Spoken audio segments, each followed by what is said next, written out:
There will have to be additional financial market turbulence or some dent in economic indicators to get the ECB to ease its policy stance in March.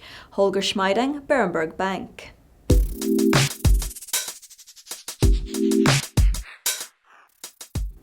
The ECB left interest rates and its monetary stimulus untouched yesterday and promised to reconsider its monetary policy at the next meeting.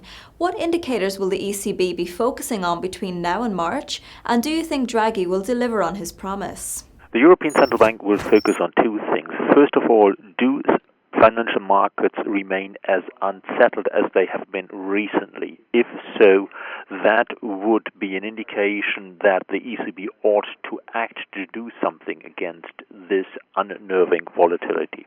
The second point is, of course, does the real economy show signs of strain?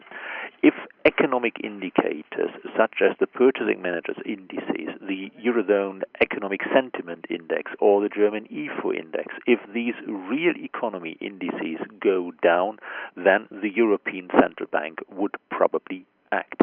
As it stands at the moment, I still see a good chance that these indicators will largely hold up. And if so, the European Central Bank would not have to act in March.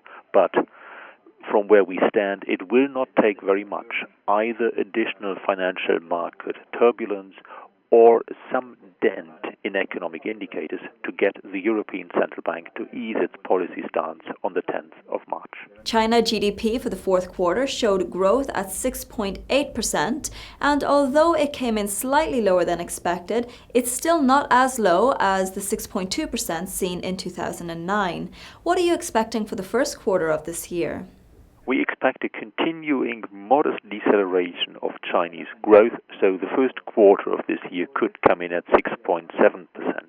The challenges facing China are nowhere as bad as they were at the end of 2008, early 2009, when we had the Western world engulfed in the worst crisis in 80 years. So I don't think that the Chinese economy will slow down as much as it did at the time, but the trend slowdown is there. China is having problems, especially in industry. It is trying to address them step by step, but it will take time until Chinese growth stabilizes. And finishing up then, what other economic data releases or events impacted the financial market this week?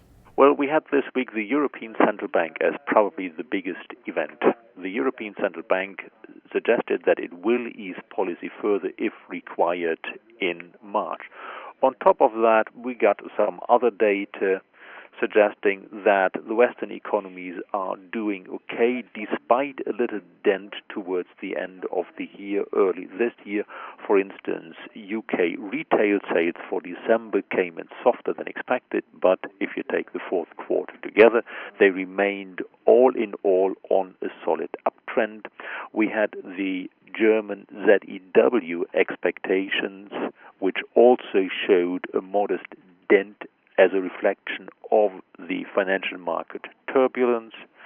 And all in all, the data do suggest there is a slight impact from the Chinese concerns, from the concerns about what the drop in oil prices could do onto economic data in the Western world. But it's not a really very pronounced impact yet. Well, thank you very much, Holger, for your comments. From me, Louise Macaulay, that is all for today. Goodbye for now.